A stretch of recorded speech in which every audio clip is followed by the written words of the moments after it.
ممبر شریف پر رونق افروز علماء ملت اسلامیہ خصوصیت کے ساتھ نمونۂ اسلاف اولاد غوث اعظم پیر طریقت حضرت علامہ شاہ الحاج سیدی شباہت میاں صاحب اللہ دامت زندہ علیہ و دیگر اساتید امت و حاضرین بزم، السلام علیکم ورحمۃ اللہ وبرکاتہ۔ بسم اللہ الرحمن الرحیم۔ الحمد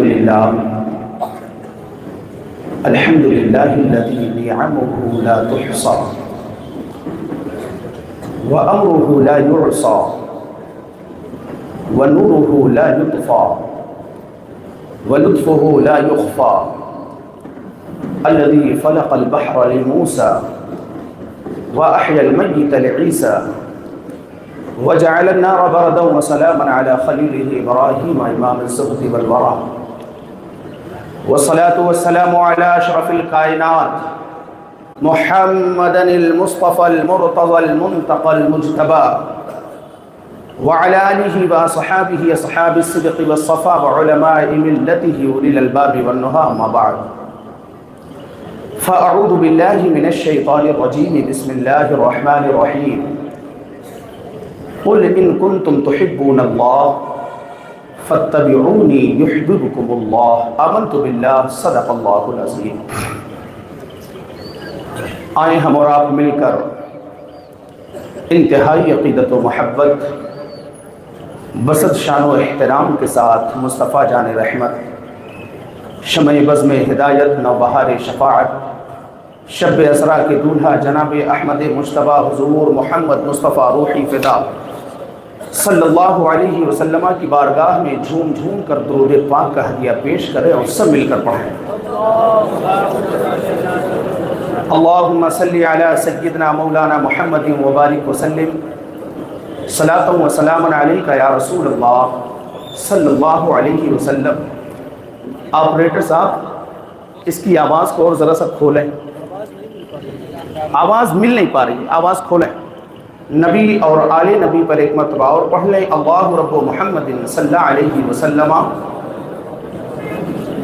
نحن عباد محمد صلی اللہ علیہ وسلم وعلى ذبیہ وصحبہ ابد الدہور وکرما، نحن عباد محمد صلی اللہ علیہ وسلم۔ چند منٹ کی گفتگو ہے۔ آپ کو معلوم ہے آج ہم اور آپ ایک ایسی ذات سے ملاقات کرنے والے ہیں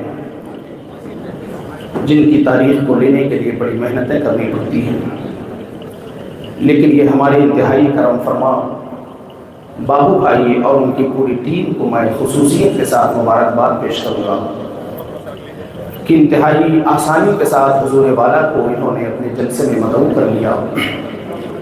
آپ سب کو بہت بہت مبارک ہو۔ اپنے خطاب کا آغاز علامہ کافی کے نشان سے کرتا ہوں، ملاحظہ فرما لیں۔ دیکھتے جلوے دیدار کو آتے جاتے، دیکھتے جلوے دیدار کو آتے جاتے، گلے نظارہ کو آنکھوں سے لگاتے جاتے، یا رسول اللہ پائے اقدس کی گر خاک ہی ہاتھ آ جاتی، پائے اقدس کی گر خاک ہی ہاتھ آ جاتی، چشم مشتاق میں بھر بھر کے لگاتے جاتے، اور پائے اقدس سے اٹھاتے نہ کبھی آنکھوں کو، یا رسول اللہ صلی اللہ علیہ وسلم پائے اقدس سے اٹھاتے نہ کبھی آنکھوں کو، روکنے والے چاہے لاکھ ہٹاتے جاتے، اور دشت اسرا میں تیری ناقہ کے پیچھے پیچھے، دشت اسرا میں تیری ناقہ کے پیچھے پیچھے دھجیاں جیب و گریباں کی اڑاتے جاتے، دھجیاں جیب و گریباں کی اڑاتے جاتے۔ ایک مرتبہ اور درود پاک پڑھیں، اللہم صلی علی محمد وبارک وسلم، صلاۃ و سلام علیک یا رسول اللہ صلی اللہ علیہ وسلم۔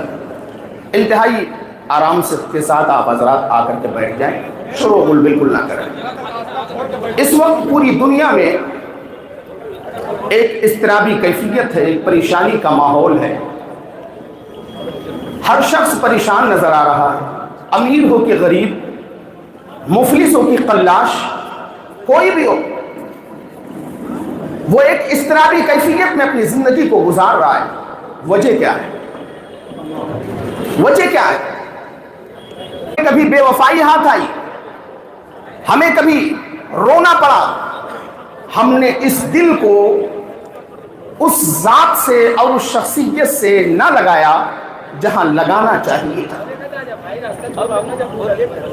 یہ دل اللہ نے ہمارے بدن میں وجود کی مرکز کی حیثیت سے پیدا کیا۔ اب اگر یہ دل صحیح جگہ جا کر کے لگ جائے تو ہماری اضطرابی دور ہو جائے، ہماری پریشانی دور ہو جائے۔ اللہ نے قرآن میں فرما دیا، محبوب آپ میرے بندوں سے، اپنے امتیوں سے فرما دیجئے کہ اگر تم اللہ کو محبوب رکھنا چاہتے ہو تو مجھ محمد صلی اللہ علیہ وسلم کی اتباع کرو، محبت کرو، اللہ تمہیں اپنا محبوب بنا لے گا۔ فرمایا گیا تین چیزیں ایسی ہیں بندے کے اندر اگر وہ تینوں چیزیں آ جائیں تو بندہ ایمان کی چاشنی کو محسوس کر لیتا ہے، پا لیتا ہے۔ ان میں پہلی چیز ہے اللہ کے رسول سے محبت کرنا۔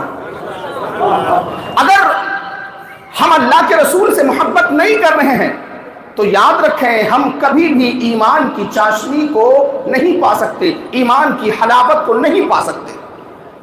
اگر ایمان کی حلاوت ہمیں چاہیے، اگر ایمان کی چاشنی ہمیں چاہیے تو ہم پر ضروری ہے کہ ہم اس نبی سے دل لگائیں۔ اللہ کے رسول نے فرمایا تم میں سے کوئی بھی اس وقت تک مومن نہیں ہو سکتا جب تک ساری چیزوں سے زیادہ مجھ محمد صلی اللہ علیہ وسلم سے محبت نہ کرے۔ پتہ چلا کائنات کی جان نبی کی ذات ہے، اور انسان جب کسی سے محبت کرتا ہے، علامہ غلام رسول سعیدی نے مسلم شریف کی شرح میں چند چیزیں ذکر کی ہیں کہ انسان جب کسی سے محبت کرتا ہے تو کسی وجہ سے کرتا ہے۔ پہلی چیز حسن، دوسری چیز علم، تیسری چیز اخلاق، اس طریقے سے بہت ساری چیزیں انہوں نے اپنی کتاب میں شمار کروائی۔ لیکن ان تمام چیزوں کو آپ اللہ کے رسول کی زندگی میں جب دیکھیں گے تو آپ کو محسوس ہوگا یہ تمام چیزیں میرے نبی کی ذات میں بالکل پائی جا رہی ہیں، میرے نبی کے علاوہ اور کسی بھی ذات میں وہ چیزیں نہیں پائی جاتی۔ پتہ چلا جب ساری کائنات سے زیادہ حسین اللہ کے رسول ہیں، ساری کائنات سے زیادہ جاننے والے اللہ کے رسول ہیں، کائنات کے تمام لوگوں سے زیادہ بہتر اخلاق اللہ کے رسول کا ہے، تو پھر اللہ کے رسول سے زیادہ کسی سے محبت بھی نہیں کی جائے گی۔ اب تو یہ بات ہوئی، اب آؤ ذرا ایک حدیث سنو۔ اللہ کے رسول صلی اللہ علیہ وسلم کے ایک صحابی ہیں، بیان کرتے ہیں ہم اللہ کے رسول کی بارگاہ میں بیٹھے ہوئے تھے، ایک دیہاتی صحابی آگے عرض کرتے ہیں یا رسول اللہ متی الساعہ، یا رسول اللہ متی الساعہ، میرے آقا قیامت کب آئے گی؟ اللہ کے رسول صلی اللہ علیہ وسلم نے ان کے سوال کو سنا، فرمایا ما اعددت لہا، میرے صحابی قیامت کے بارے میں تم نے سوال کر لیا، تیاری کیا ہے؟ تیاری کیا ہے؟ وہ صحابی تھے، ذرا سننا، کیا انہوں نے نمازیں نہیں پڑھی ہوں گی؟ وہ صحابی تھے۔ درود پاک اللہم صلی علی سیدنا مولانا محمد وبارک وسلم، صلاۃ و سلام علیک یا رسول اللہ صلی اللہ علیہ وسلم۔ اللہ کے رسول نے فرمایا میرے صحابی یہ بتاؤ تیاری کیا ہے تمہاری؟ وہ صحابی رسول کیا نمازوں کی پابندی نہیں کیے ہوں گے؟ بے شک کیے ہوں گے، لیکن جب میرے نبی نے فرمایا تیاری کیا ہے تو سنیں ان کا جواب سنیں، عرض کرتے یا رسول اللہ ما اعددت لها الا انی احب اللہ ورسولہ، یا رسول اللہ اس کے علاوہ میرے پاس کچھ بھی نہیں ہے کہ میں اللہ اور اس کے رسول سے محبت کرتا ہوں، صحابی رسول کہہ رہے تھے اے میرے آقا نہ طاعت پر نہ تقوی پر نہ زہد و اتقاء پر ہے، ہمارا ناز جو کچھ ہے محمد مصطفیٰ پر ہے۔ ایک صحابی اور ہے نام ہے حضرت انس بن مالک، بیان کرتے ہیں کہ جب صحابی رسول نے کہا یا رسول اللہ میں آپ سے محبت کرتا ہوں، تمام صحابہ بہت خوش ہو گئے۔ انس بن مالک کا بیان ہے میں نے پوری زندگی میں صحابہ کرام کو اتنا خوش ہوتے نہیں دیکھا تھا۔ میرے نبی نے فرمایا اے صحابہ تو جب تم اتنا خوش ہوئے ہو تو مجھ سے خوشخبری اور لے لو۔ صحابہ نے کہا یا رسول اللہ عطا فرمائیے۔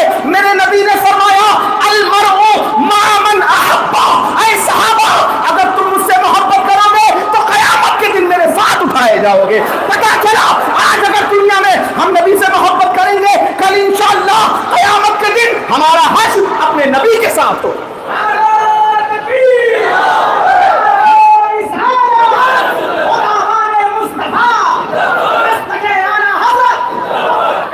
لیکن آج افسوس کے ساتھ ہمیں کہنا پڑ رہا ہے آج ہم سب سے محبت کر رہے ہیں لیکن نبی سے محبت نہیں کر رہے۔ میرے بھائیوں پڑھو صحابہ کی زندگی کو، پڑھو صلح حدیبیہ کا موقع ہے، کفار کی جانب سے قاصد بن کر عروہ ابن مسعود ثقفی بھیجے گئے۔ کفار نے کہا عروہ ابن مسعود ثقفی جاؤ اور دیکھ کر کے آؤ محمد کے غلاموں کے احوال کیسے ہیں، وہ اپنے نبی کے ساتھ کیسا برتاؤ کرتے ہیں۔ اور وہ ابن مسعود ثقفی آئے ہیں، بارگاہ رسالت میں کھڑے ہیں، جب پہنچے تو کیا دیکھتے ہیں اللہ کے رسول وضو بنا رہے ہیں اور تمام صحابہ ستاروں کے مانند کھڑے ہیں۔ اللہ اکبر مسلمانوں۔ اور وہ ابن مسعود ثقفی کہتے ہیں ہم دیکھتے رہے اللہ کے رسول وضو بنا رہے ہیں، ہاتھ کو دھل رہے ہیں، جو غسالہ زمین پر جانے والا ہے کوئی نہ کوئی صحابی دوڑتا ہے اور دوڑنے کے بعد اس غسالہ وضو کو لیتا ہے، اپنے ہاتھوں میں لے کر کے اپنے چہرے پر لگاتا ہے، کوئی اپنے سینے پر مل لیتا ہے، کوئی اپنے جسم پر مل رہا ہے۔ اور وہ ابن مسعود ثقفی دیکھتے رہے اللہ کے رسول وضو فرماتے جا رہے ہیں اور وہ ابن مسعود ثقفی ملاحظہ کرتے جا رہے ہیں۔ اس کے بعد جب لوٹ کر کے اپنی قوم کے پاس گئے تو لوٹ کر کے انہوں نے اپنی قوم کو اللہ کے رسول کے حوالے سے جو تاثرات دیے تھے، اللہ اکبر، بخاری شریف میں ان کے اس واقعے کو نقل کیا گیا ہے۔ جب وہ گئے اپنی قوم کے پاس اور قوم کے لوگوں نے پوچھا اے عروہ ابن مسعود ثقفی یہ بتاؤ محمد کے غلاموں کے احوال کیسے ہیں، ان کے صحابہ ان کے ساتھ کیسا برتاؤ کر رہے ہیں۔ اللہ اکبر۔ اور وہ ابن مسعود ثقفی کہتے ہیں اے میری قوم کے لوگوں واللہ ما تنخم نخامة الا وقعت في كف رجل منهم فضلك بها وجهه وجلة واذا توضأ كادوا يقتتلون على وضوئه۔ اور وہ ابن مسعود ثقفی نے کہا اے میری قوم کے لوگوں میں وہ ہوں جس نے قیصر و کسریٰ کے بادشاہ کے دربار میں حاضریاں دی ہے، میں وہ ہوں جس نے نجاشی بادشاہ کے دربار میں بھی حاضری دی ہے، لیکن اے میری قوم کے لوگوں آج تک میں نے کسی بادشاہ کے وزیر کو اتنی تعظیم کرتے نہیں دیکھا جتنی تعظیم محمد کے صحابہ محمد سے کر رہے ہیں۔ قوم کے لوگوں نے کہا تھا اے عروہ ابن مسعود ثقفی تم نے کیا دیکھ لیا؟ اللہ اکبر۔ عروہ ابن مسعود ثقفی کہتے ہیں میری قوم کے لوگوں میں تمہیں بتاؤں میں نے کیا دیکھا؟ کہا ہاں بتاؤ۔ کہا ہم نے دیکھا جب ہم پہنچے تو میں نے کیا دیکھا، اللہ کے رسول وضو کر رہے ہیں، ان کے وضو کا پانی زمین پر گر نہیں رہا ہے بلکہ زمین پر گرنے سے پہلے کوئی نہ کوئی صحابی توڑتا ہے اور توڑنے کے بعد اس پانی کو اپنے چلو میں لے لیتا ہے، لینے کے بعد اپنے چہرے پر ملتا ہے اور سینے پر لگاتا ہے۔ اے میری قوم کے لوگوں میں نے یہاں تک دیکھا کہ غسالہ وضو کو لینے کے لیے تمام صحابہ آپس میں ایسے جھپٹ رہے تھے ایسا لگتا تھا ابھی جنگ ہو جائے گی۔ اے میری قوم کے لوگوں میری ایک بات کو سن لو، جس نبی کے صحابہ اپنے نبی کے غسالہ وضو کو زمین پر نہیں گرتے دیکھنا چاہتے وہ کب چاہیں گے کہ ان کا خون زمین پر گرے؟ اللہ اکبر مسلمانوں، یہ نبی کونین کے صحابہ ہیں، اپنے نبی سے ایسی محبت کر رہے ہیں، لیکن آج ہم ہیں بڑے افسوس کے ساتھ کہنا پڑ رہا ہے آج ہم ہر کسی سے محبت کر رہے ہیں، آج ہم ہر کسی سے دل لگا رہے ہیں مگر وہاں دل نہیں لگاتے جہاں ہمیں دل لگانا چاہیے تھا۔ اے میرے بھائیوں اگر ہم نے اس نبی سے دل لگایا، اس نبی سے محبت کی تو یاد رکھنا ہماری دنیا بھی آباد ہوگی، ہماری آخرت بھی آباد ہو جائے گی۔ آواز کو کیوں کم کر دیا گیا؟ درود پاک اللہم صلی علی سیدنا مولانا محمد وبارک وسلم صلاۃ و سلام علیکہ یا رسول اللہ صلی اللہ علیہ وسلم۔ میں عرض کر رہا تھا نبی کے صحابہ اپنے نبی سے بے انتہا محبت کرتے تھے۔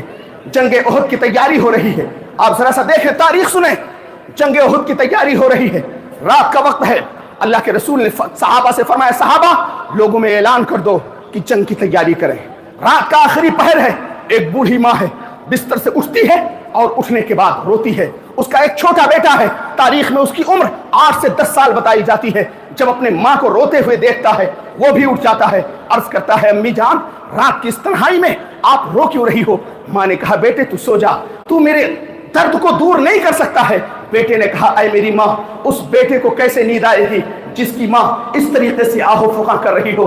ماں نے کہا تھا اے میرے بیٹے سن لے, اللہ کے رسول کا اعلان ہوا ہے جنگ احد کی تیاری کرنی ہے. میرے بیٹے کل تک تیرا باپ زندہ تھا, کل تک تیرے بھائی زندہ تھے, میں ان کو اللہ کے رسول کے ساتھ جنگ میں بھیجا کرتی تھی. اے میرے بیٹے آج اب تیرا باپ بھی نہیں ہے, تیرے بھائی بھی اس دنیا میں نہیں ہے. مجھے افسوس اس بات کا ہے کہ اب میرے پاس کوئی نوجوان بیٹا کیوں نہیں ہے.